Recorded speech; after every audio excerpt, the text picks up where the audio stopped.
Hello and welcome to Talent Acquisition Trends and Strategy. I am your host, James Mackey, and we got a really exciting conversation with you for you today. We're joined by Asad Zaman. Asad, what's up, man? Welcome to the show. Thanks for having me. Looking forward to this. Yeah, this is going to be a lot of fun and very excited to discuss the topics we've outlined for our community today. I would love for you to share a little bit about your experience, what you do, and how that frames your perspective so everybody tuning in knows where you're coming from. I get to talk about myself. I love doing that. Okay, so I am the CEO of Sales Talent Agency. We are a recruitment agency that focuses on helping companies build out their go-to-market teams. The founding story has to do with how we think about this space. So I'll tell you very quickly, which was that our founders, prior to starting the business, used to work at Monster. They were with Monster from product market fit to about 100 million in revenue. Monster, being the first real job board, offered the world a cheaper, more efficient, more measurable way to find talent. But they learned something through conversations with their clients, which was that it was totally ineffective for sales. And the reason for that is that sales is really interesting. All of the demand for sales targets about 10 to 20% of the salespeople out there.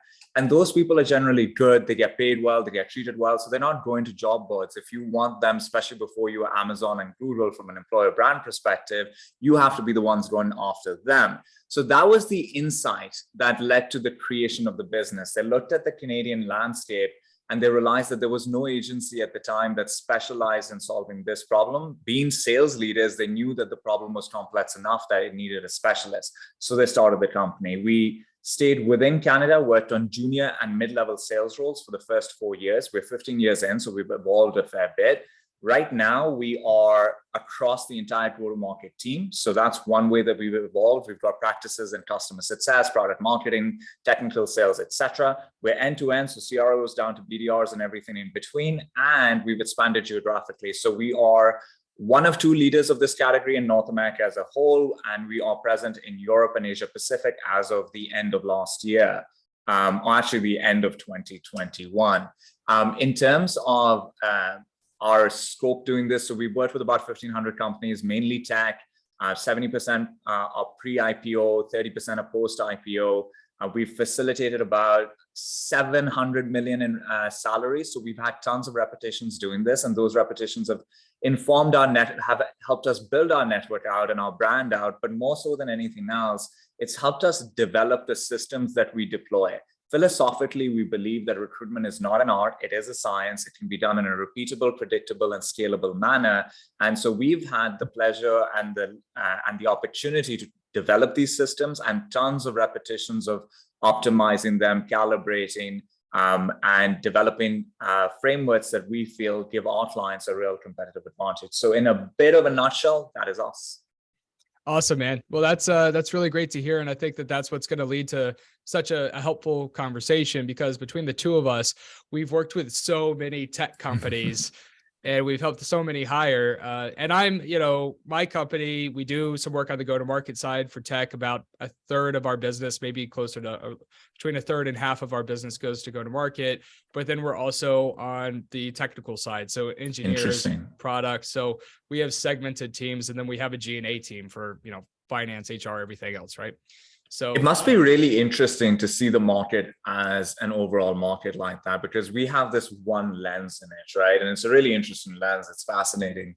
But I really enjoy talking to people like yourself that see the whole side of it and practically see it, not just through the data we even look at, but you get to actually practically experience how this market is shaping up in finance versus technical versus sales. And I think that's really interesting. I like it. I find it really interesting too, because there's just more of a variety of roles that we get to work with. And I have experts on my team, people that specialize in tech and people who specialize in go-to-market. So I can learn from these folks, which at this point, I know we were talking about earlier, staying close enough to the game to know it inside and out. But quite honestly, I rely on my team because they have this expertise and they're still hands-on. And so they bring me a lot of insights, which I find to be really cool. But yeah, it's weird. It's like when we see market shifts from a strong bull market into whatever we're in now, whether it's a recession or not. I think it's interesting because we can see, okay, this is how go-to-market strategy is being impacted by this shift. This is how engineering strategy is being impacted. And while we're on that topic, I actually have two insights that I can share on that. We saw a lot of our category leading clients significantly cut engineering teams in North America.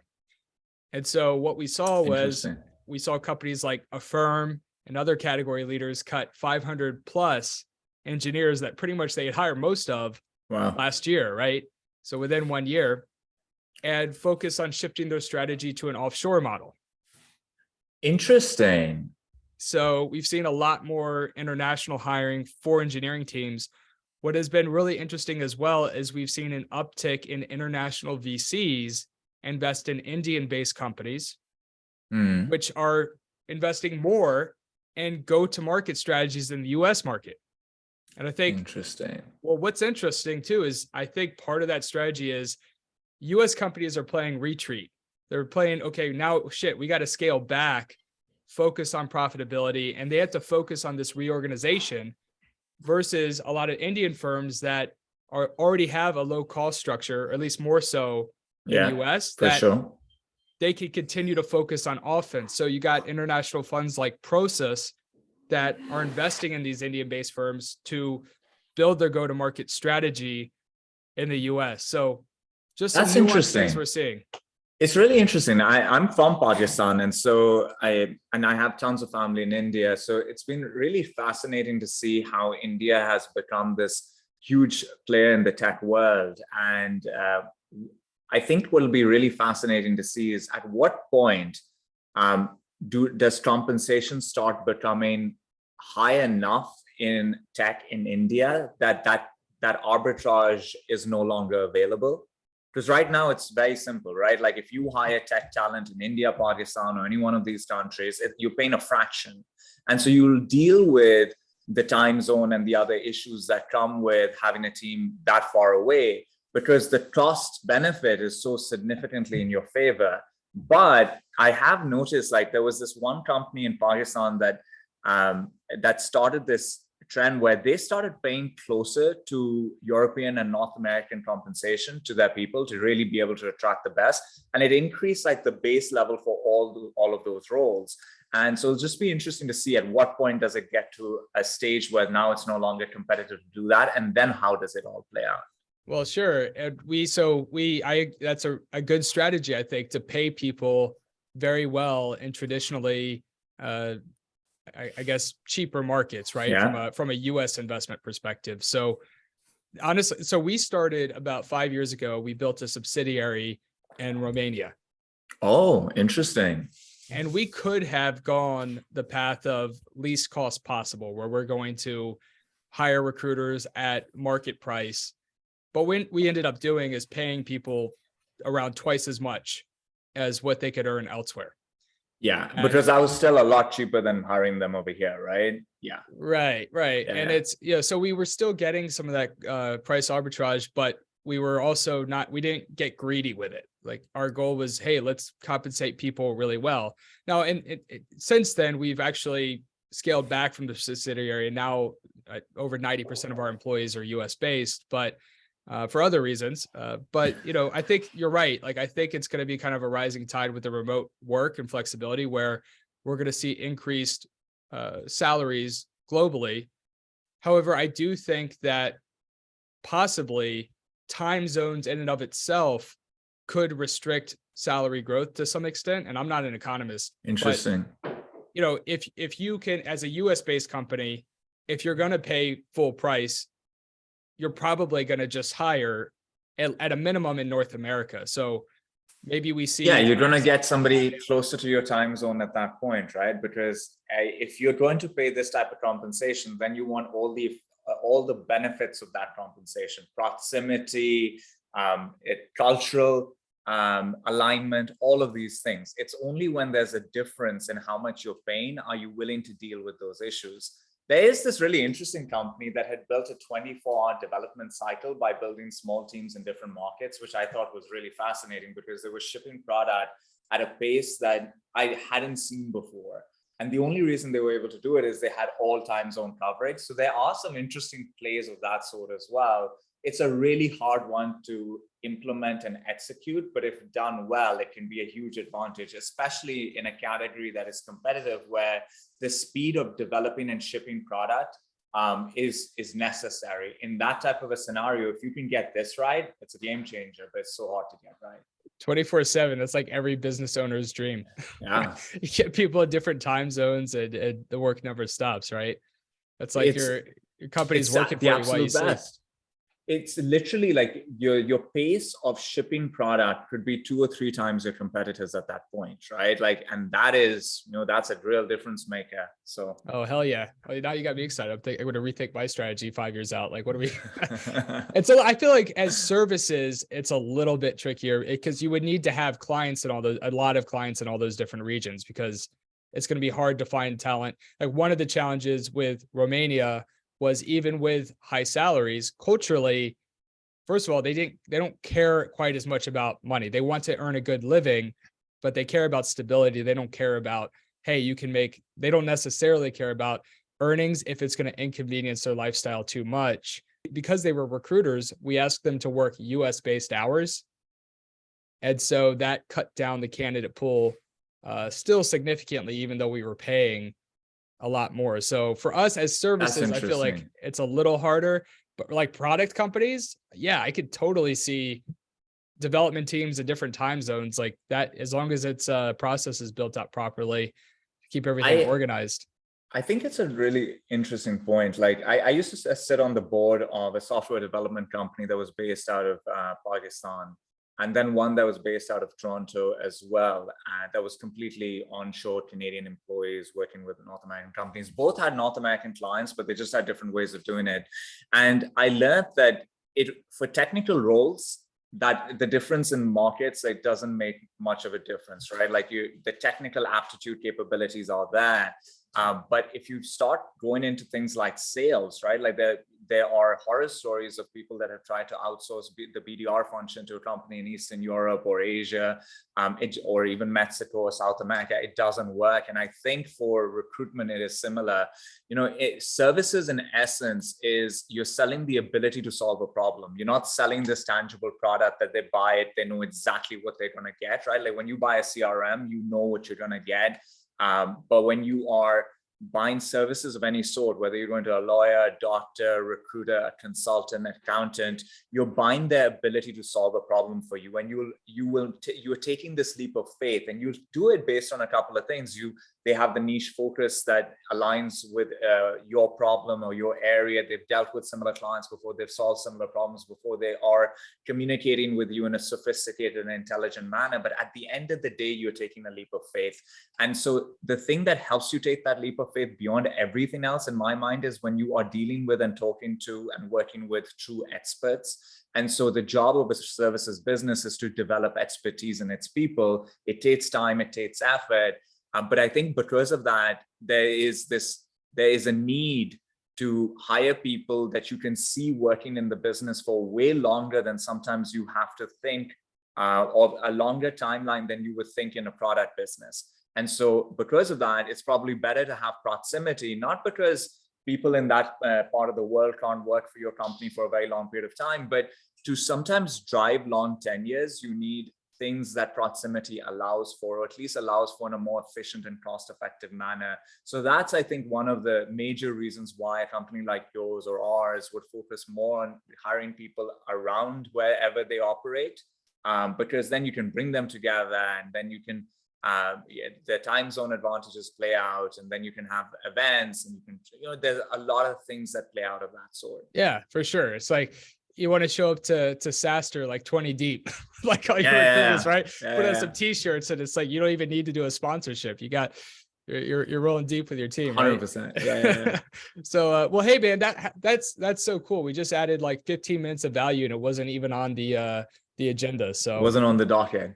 There we go, man. That's how it's done. I love that. So to get to the buckets of topics that we had initially brought up for this conversation and invested a fair amount of time in putting together, let's start with, I suppose, the elephant in the room, something that pretty much everyone in tech, whether in talent acquisition or executive leaders, are thinking about right now.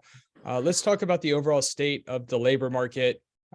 Let's be, I suppose, tech centric. Let's focus on the tech industry, our people, and let's try to give them some insights from our unique perspectives, having worked with hundreds, if not thousands, of tech companies. So I'd love to get your thoughts on what we're seeing in the labor market right now. How is it going? Maybe common misconceptions. Would just love to get your thoughts on what's going on. For sure. I think it's just been this really interesting 2-3 year period, right? Like when we look back, I would say this is probably one of the most interesting economic periods that has played out in the last couple of decades. And when we look back, that's probably how we're going to look at it. If you think about it, it starts with the pandemic, right? Where something really interesting happens. You see that demand for technology across the board increases exponentially, and for a number of reasons, right? Like because businesses had to, because of the lockdowns, businesses had to operate remotely, so they needed to buy technologies to be able to even just function in that environment, and then to be able to thrive in that environment, you need a lot more. And on the consumer side, you and I stuck at home doing everything digitally that we used to do in the analog world. And so where does that show up? It shows up in demand and revenue growth numbers. And when you're sitting in an economy where the cost of capital is 0%, right? Like 0% interest rates. As investors, you look at those two things and you start just aggressively deploying capital. And because you're deploying capital and you're seeing these like once in a lifetime type of growth numbers and revenue and demand numbers, you try to win as many of the good deals as you can. And what you have, you have a couple of ways to stand out when you're an investor and trying to win the deal. But the biggest thing that they can use is valuations. And I think the market was just in this really interesting moment where low interest rates and high demand and high revenue growth converged. And it felt like this moment in time where we had to just all get in, and we'll do what we need to do to get in. And so that led to valuations coming up to a point that we'd never really seen before. Like if you think about it, a tech company on average is given a valuation of like 10 times to 20 times revenue, right? Like that's a good range to keep in mind. If you look at the public markets right now, even the top highest growing, fastest growing companies don't get 20x, right? We were in a market where 50 to 100x was normal, like you would see it across the board. In the background, while all of this is playing out, the thing that led to the demand and the revenue growth that we'd never seen before was also creating inflation-related problems, right? Supply chain problems like COVID, basically. COVID was causing supply chain disruptions. Then you had the war in Ukraine and its implications on energy and food prices. And so inflation was now coming up. And then inflation is something that central banks have this one blunt instrument that they can use to deal with, which is interest rates. And so when you take interest rates up, you're cooling the economy down. And I think the theme of last year, if we were to say what was last year about, it was about seeing all of that play out. Because as interest rates were going up, you see our economy start cooling down, layoffs start happening, demand for talent goes down, companies find it harder to generate revenue in this type of an economic environment. And so last year was that.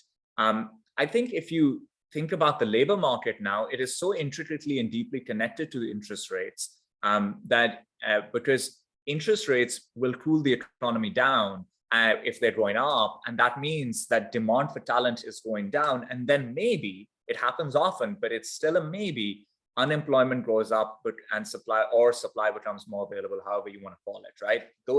There's a chain of events, demand first, then this happens. But sometimes this might actually not happen. And that's interesting. We can talk about that a bit more. In terms of like practically seeing how this played out, I think the peak in the labor market, at least in our world of tech and our world of tech sales, was Feb 2022. At the time, this will help contextualize it.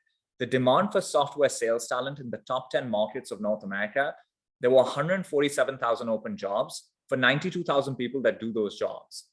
That was the gap. Like if every person took a new job, you would still have thousands and thousands of unfilled jobs. Right now in all of tech, not just software, but all of tech, there's 96,500 open jobs in all of North America, not just 10 cities or 10 states, right? So demand has dramatically dropped. But you don't look at demand alone. You have to compare it to supply.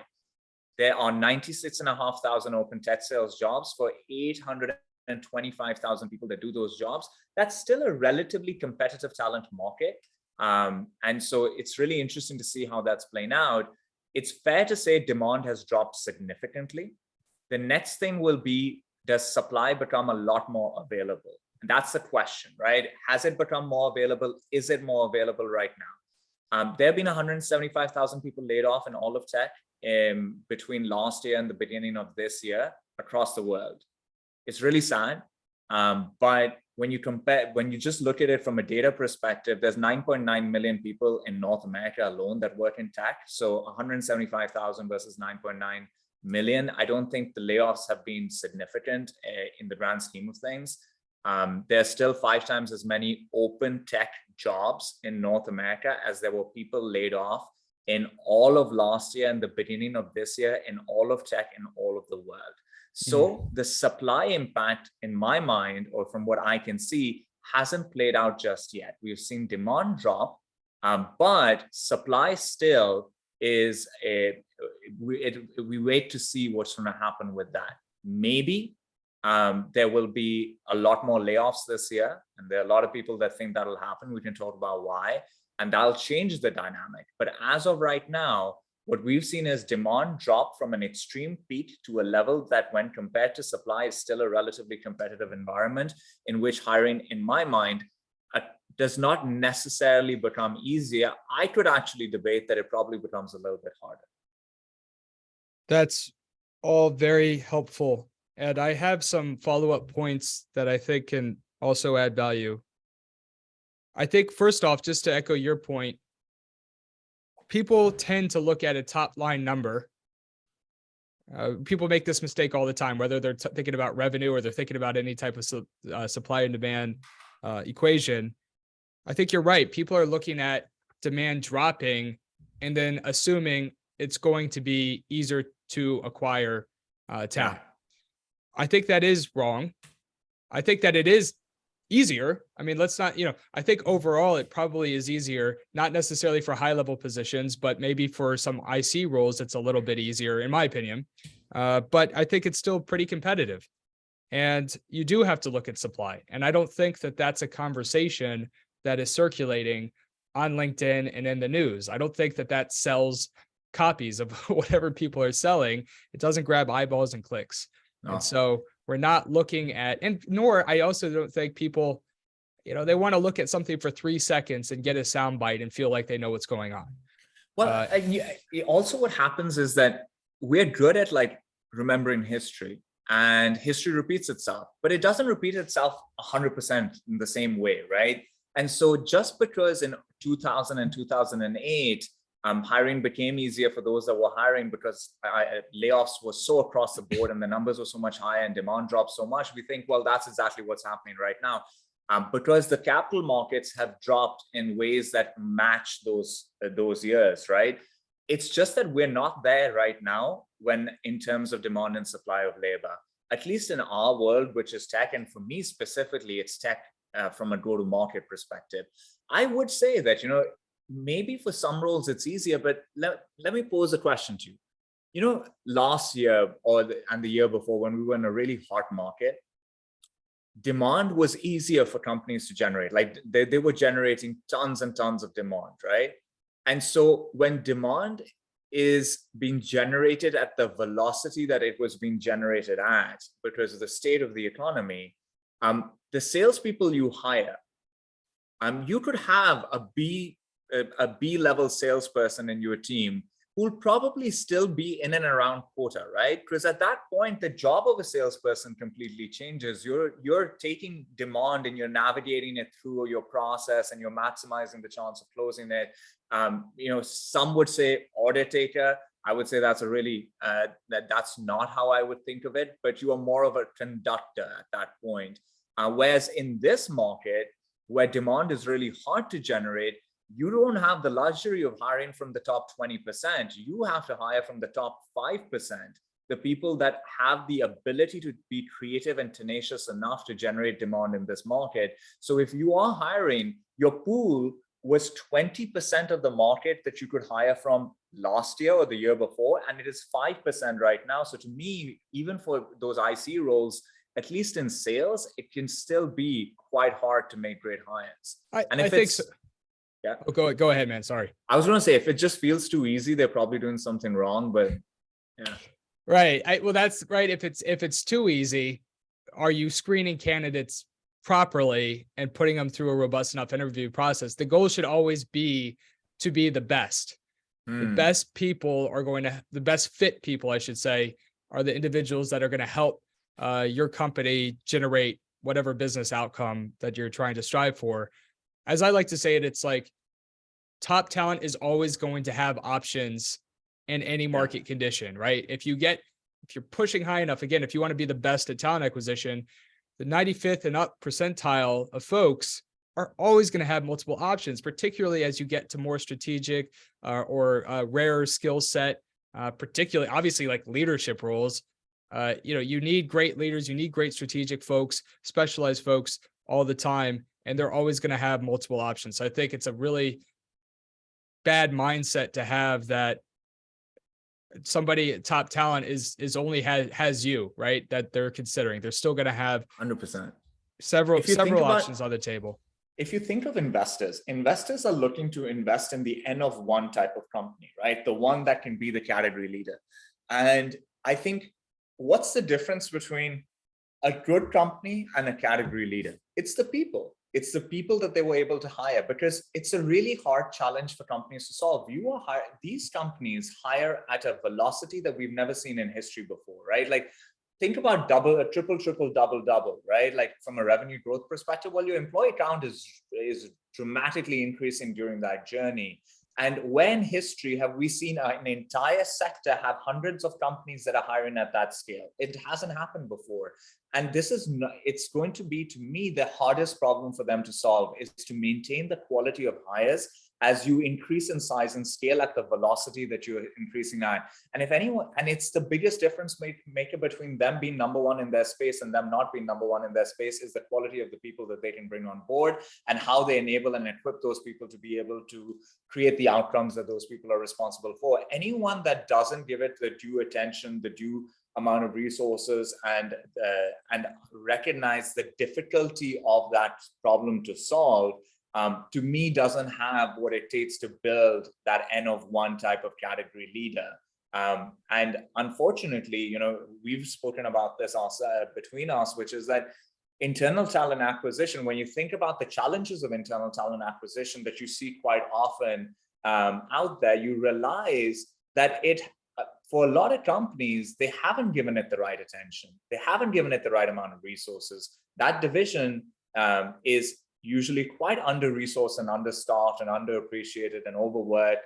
And if those companies truly recognize that this is probably the most important division in the company, because it's going to speak to the quality of the people that we can hire, which is in turn going to speak to the quality of the product we can build and how well we can go to market, then you wouldn't see that play out the way it plays out, as consistently as it plays out. And I think one huge missed opportunities for growth stage tech companies and they usually wait way too long, is to have an executive recruiting team, or at least one or two executive recruiters that are doing that full time and have a ton of experience doing that. Because to your point, category leaders are going to have category leading talent, right? I mean, the best talent available in that space. And one of the most important things is, who are the leaders that you're hiring for that company? Because those are the ones that are going to be operating the business on the day-to-day basis. They're going to be hiring the team. They're going to be putting in the process. They're going to be able to put in the tech. And one small layer of protection that you can have is if you build out incredible process and technology. And a lot of roles, maybe you can get away with the B player a little bit easier than if you don't have process and tech. So it's all important. Hiring A players for every role is important, but you have to think about starting at the top down and making sure you're getting in the right leaders. And if there's anything that's most important to get the absolute best folks, it's on your leadership team. So I think that's one point for sure. If you think about like why that's important, right? It's so important to recognize the why behind it, which is that if you are in the workforce and you're looking for a job, you and I have spoken to, between us, thousands of people that are best in class of what they do and are considering a move, right? And you ask them, well, why are you thinking of moving? And it's usually has nothing to do with things like perks and anything of that sort. It's usually to do with the fact that they're either not inspired by that mission anymore, they don't see growth in the organization for their career, they don't feel equipped for success, or they don't like their manager. And a lot of times when you ask somebody, why did you pick that company, if they have optionality when they're in the market, why did you choose this company? Usually in the top two things is the person that they're going to be reporting into. Why? Because that person is going to, they've decided out of all the different options I looked at and all the different people I could report into, this person is going to help me become the best version of myself. This person is going to help me actualize my true potential. They will equip me for success. They'll support me. They'll do what needed to do, what they need to do for me to become the professional I believe I can be, right? And so if you don't have A players over there, then the A player will never join a B player leader, right? If A players will only work for A players. And if you want to be a category leader, you're essentially saying we're an A grade company, right? Like we're the A plus plus plus. And so for that, you need a leadership team that is A's across the board, because then you have the chance of them hiring A players under them. Whichever division you don't have an A player leader on top of, you will not have A players under them as well. It just doesn't, never plays out that way. It doesn't. It doesn't. And even if you do, you're lucky enough to get one because you just throw money at them, they're going to leave. They're going to leave. Yeah, It's not going to last, right? I mean, I think too, it's like one thing just to really simplify it, the way that when I talk to CEOs that aren't in our industry, right? I say, it doesn't matter how good your recruiters are if your hiring managers are not investing in learning how to hire top talent, right? If you 100%, you can have the coolest, most expensive, whatever talent acquisition department with a fantastic VP of recruiting or talent acquisition, but if the VP of engineering or VP of sales isn't committed to best practices, it doesn't matter. And so one thing that I discuss with CEOs is, look, you need to have hiring performance metrics in place for every VP company-wide, because a VP of recruiting cannot influence how the VP of engineering is operating. So every leader needs to be accountable for their own hiring plan. I like that. Yeah, 100%. So that's, sometimes I see that, a lot of times I don't. And it's, well, you see it in the best, right? Like if right. you look at, in our world of, go to market, if you look at the top 100 CROs out there, those top 100 CROs believe that recruiting and people is one of the largest responsibilities for them and their people, right? Mm-hmm. And so they are not handing this off, because it's like handing off the most important part of your job is to build a great team that can go and achieve these targets, right? That you've set out for them. So it's like the most important part you're going to give to somebody else, and then you're going to try and deal with whatever they've given you. Like the best don't do that. They want to control the outcome as much as possible. And they understand that they're the ones that are best suited to be able to have intelligent conversations with the types of candidates that they want to bring on board and help them analyze the risk versus upside of joining this company, and even get them excited up front to want to even talk about this company, right? They also, if you click into it, they know how to work with internal and external partners in a really good way. Like they know that it's a partnership. They know how to excite the partner, equip the partner, deal well with the partner, give great feedback. Like you've had clients, I've had clients that give the best feedback in the world. And then there's the other end of the spectrum as well, right? And what does the great feedback allow for? It allows for us to then go and help them really well, because we're understanding and making adjustments along the way. There's something I think about, which is like, what is the best way to set up internal talent acquisition? You tell me your thoughts. You've given this a lot of thought, and your firm is like is broader than what we do, and is probably closer to being. I think we just solve different types of problems, right? Like you guys are an embedded recruitment partner. We're not RPO style. We are a different format. So we see the world from different lenses. And so I'm curious to see what you think of this, which is that it's almost impossible to build the right type of internal talent acquisition team at a high growth tech company. Why? Because in essence, it has to be like an elastic band that can go up and go down based on needs, right? Like the hiring needs of these companies happen in spurts. And so there are certain moments where you're going to hire at a velocity that you need to hire to get the right foundation for now the next phase of your growth. And then after that, there'll be like, sustained hiring as well. But there's a significant spike in these moments. And so you get a choice. Do we build a talent acquisition team for that type of for that? Or do we build it for the average sustained hiring and then supplement the gap with external partners? I think that's like a fundamental choice a company has to make, because if they decide we only want to do everything ourselves, then those are the companies where you see talent acquisition teams get laid off over and over again as those companies go through their journey, because you essentially have to build for your max needs, but those max needs don't stick around for a long period of time. And so that's like something that I think about, like what is the right size and structure and way to think about internal talent acquisition? What are your thoughts on that? I do have some interesting thoughts. So in the early days of Secure Vision, I built myself out. I ran talent acquisition essentially as a head of TA for a few companies. I also was a chief people officer for a 100-person SaaS company.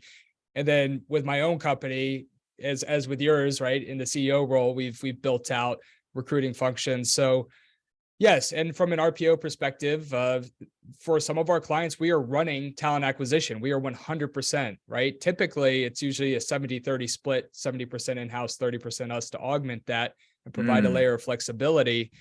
But I do have some pretty clear thoughts. One, and we've touched on this several times, the past couple times we talked together, the best talent acquisition teams operate like revenue teams. As you mentioned, you said, talent acquisition is a science. It's not an art. And when you look at the technology stack and the data-driven approach that companies take to sales and marketing, and then you look at that same company and how they're operating in talent acquisition, it's like the data-driven 100%. approach like falls off a fucking cliff. It's just incredibly 100%. disappointing. Like if you keyword search recruiting ops, you don't find like anything, man. Like there's just this total gap. So I think that's one thing. It's like building out the talent acquisition team in a data-driven way, leveraging process and technology, not this old school like 70s way of like, hey, it's just relationships and feel. Like, no, you need a data-driven approach. You need to understand not only cost per hire, you need to understand cost per source. You need to understand conversion rates to see if certain channels are scalable. That's why we were talking about Brandon earlier with founding Assemble, which is a applicant tracking system based on Salesforce. For those listening, it's episode 1 of season 2. Definitely check it out. It's a very technical, good episode. And basically what we talked about is having a core Salesforce license, but then a revenue tech stack integrated so that you can actually run talent acquisition like a revenue org. And what's really cool about Assemble is it's for internal companies. Brandon's first company was just on the staffing side. Now hyper-growth SaaS companies, other companies can leverage this in-house, which is pretty dope. When you have my last point, when you have the right process and technology in place, it protects you it helps you achieve hiring plans in a market rebound. So a lot of talent acquisition teams, when they don't have process and technology in place, what happens is when they hit a down market, first they cut us, right? Their vendors. Then they cut their internal talent acquisition team. Then pent-up demand occurs. Even if they're not growth hiring, they at some point need to backfill, right? Then they end up trying to hire recruiters. Back to us. Right. Back to us because they're trying to hire internal recruiters when everybody else is. Recruiter pay jumps. They can't find them. We make a lot of money in our companies, right? And we rebound, right? I think that's how it goes. But when companies invest in really great process and technology, they are able to do more with less. So if they have to lay off their internal talent acquisition team, when they have to plug in recruiters back into the equation, those recruiters are going to be able to become value creators a lot faster. So that's a really good point.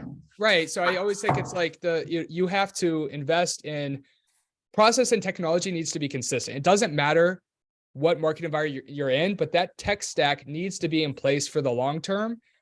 As much as I hate this being the reality, recruiters get cut in down markets. And so when you're in a growth stage company, I'm not saying all companies, but there might come a point in time where if the correction is bad enough, you have to cut some of those internal recruiters. But at a minimum, you need that process and tech in place to deal with attrition and to be prepared for a market rebound. So it's such an interesting point, because one of the things that happens in a market that is going down is that you start believing that hiring is easy. We spoke about that. And then maybe it's not easy right now, but it is very fair to say that when the market completely goes to shit, that hiring does become easy for the few that are hiring, right? Like for that minute in 2020, when the economy just went up in flames, right? Before the government stepped in with subsidies and quantitative easing and low interest rates. Before all that happened, you had millions of layoffs. For the few companies that were hiring, it was much easier, right? But if you think about like a tricky economy, like the one we're in right now, I would say this is an economy that if you say there are 4 types of markets, there's hot, warm, cold, and frozen. That frozen market is its own thing. But right now we are kind of going between semi-warm and cold, right? Like we keep going back and forth between that. In this market, if you actually were measuring your data and saying how many qualified candidates do we have to assess before making a hire, I would say that you will probably see an increase in this market than in a hot market. We looked at our data and we work on thousands of roles and place thousands of people. In a hot market, we had to submit 4.5 people per closed role. Right now, it is 8 to 9 people submitted per closed role.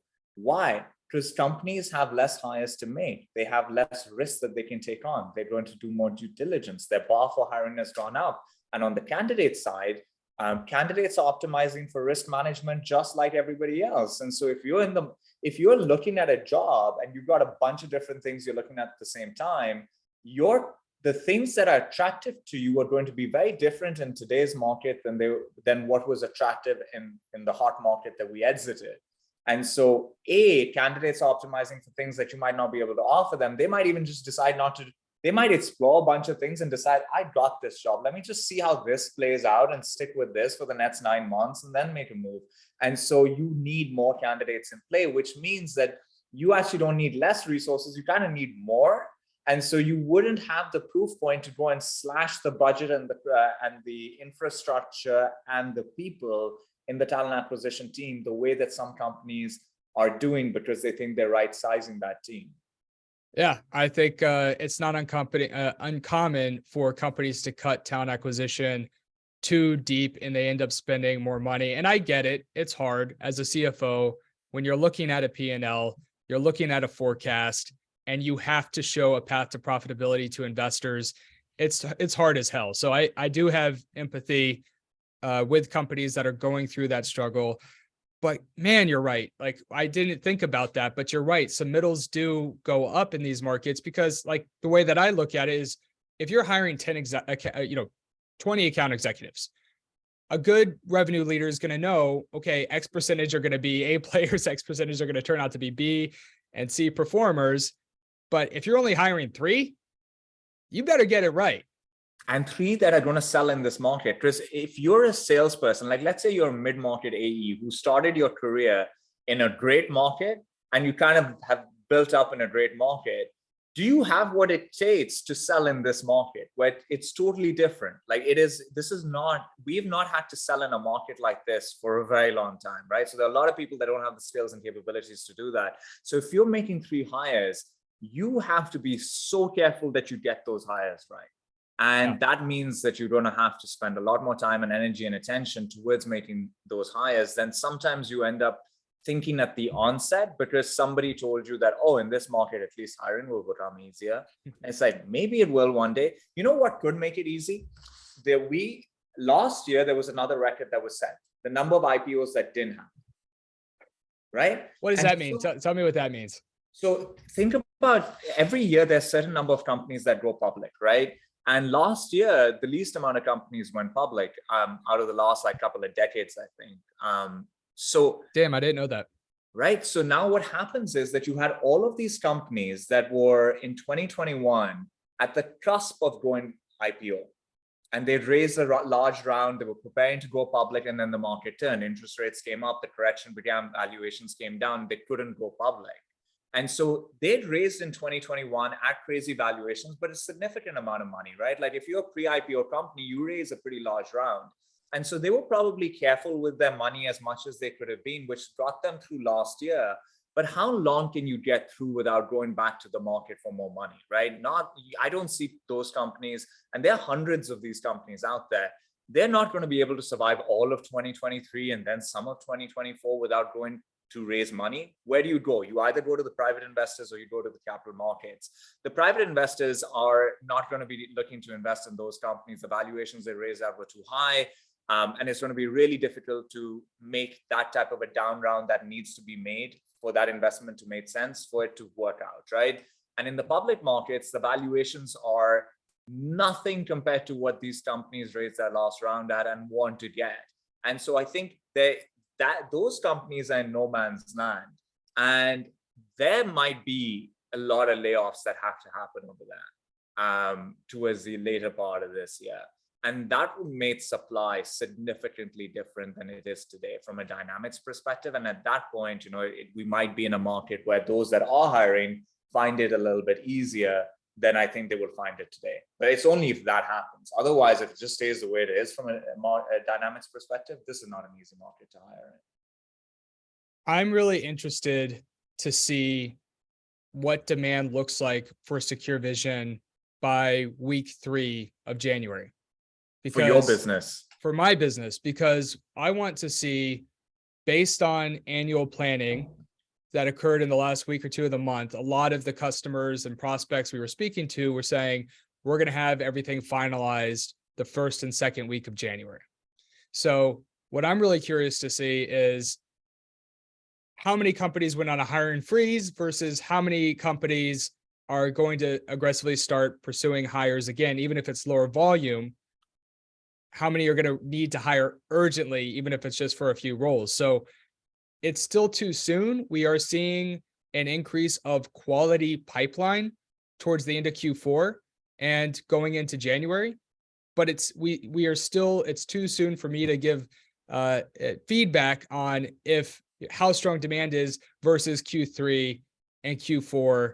And again, this isn't based on a big Deloitte or Accenture study. This is based on us working with 150 hyper-growth tech companies, early to mid-stage to pre-IPO. So I'm really curious.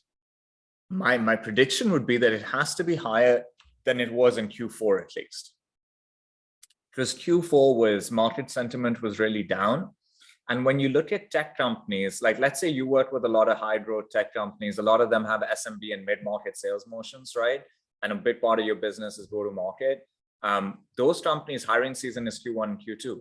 And so you might be projecting a lot less growth than you projected last year, but you're projecting some growth, right? Like most companies that sell something that is mission critical or at the cusp of mission critical and nice to have, like all of those companies are going to project some form of growth this year. So they have to hire for that. There are people that are going to get promoted. You have to backfill those. There are people that are leaving you because you couldn't promote them because you didn't have more roles for them. And so you have to replace them. So there'll be this is the season where there will be some form of, there will be more demand in this season than there will be in Q4 of last year. And then hopefully once you get past Q1 and Q2, the economy has found its feet again. I don't know if it does or if it doesn't, but that would be the best case scenario for demand for you, right? Like it would be that these 2 quarters you ride out, and then by then the economy is back in a good spot, and then moving on past that. I was at a executive dinner for Pavilion in New York probably about a month ago, and a chief revenue officer looked around the table and said, how many of you are looking forward to 2023? Mm-hmm. One CEO raised her hand, and the CRO was like, why? And she said, because I want to find out where bottom is in this market. That's interesting. I think you're right though. I think we probably, in terms of hiring, we're going to see an increase in Q1 because even if it's not necessarily growth hiring, which we are seeing growth hiring, attrition happens. Yeah, there's going to be This of all the quarters, these are the most active quarters, right? So whatever you saw in Q4, you'll see more than that in Q1, and then we'll see how things play out past that. It's an interesting comment that that person made at your dinner. I think it's also fascinating to see who's really good, right? Like you get to tell who's really, really good at what they do in this market. Sequoia had this deck that they presented when the world was falling apart. I think it was a crucible moment type of deck to their founders, and it had this one slide in it, which was a quote from Senna, the F1 driver, and he said, "You can't overtake 15 cars in sunny weather, but you can when it's raining." So I think that's a really interesting lens with which you look at the world. And the second is that in a hot market, there are a lot of people and a lot of companies that do really well because of the state of the market. You're riding the wave, right? And I think in this market, you develop skills and capabilities that will be hugely helpful in all sorts of markets. So I think this is a time to develop as professionals. But secondly, this is a time to really see who's got what, right? Like, how good are you really? And so as a sales professional, like a lot of them will get to see if I was I able to generate demand and close deals the way I saw some other people on the team do in this market. And if the answer to that is no, then you get like a whole range of things that you need to work on to prepare yourself for the next cycle. So I think there are really interesting aspects to this. It's painful, it hurts, like it is stressful, it is annoying. And for those people that have been impacted by layoffs, it's sad and depressing for sure. But in a lot of things, there are positives as well, and I think there are some interesting and positive things that will come out of this, at least in hindsight when we look back. Just to echo something, right? When the F1 quote, when we put on our executive hats, I couldn't agree more. Like, yeah, this is it. I don't, up markets, you're basically riding the wave of the work you put in right now. Yeah. So this is our time to position our companies for significant growth. Yeah. As the market rebounds. So, well, hey, Asad, this was fantastic. Like I love the banter, the back and forth. It was great. I think you added a ton of value to our community. Our listener base is growing by like 30% month over month. We have a ton of talent acquisition executives tuning in. It's the #1 talent acquisition podcast showing up in Apple Podcasts and Spotify. So this episode is I know going to get in front of a lot of talent acquisition leaders and hopefully guide their talent strategy for 2023. So I just want to say thank you so much for your contribution today. We're definitely going to have to do this again soon.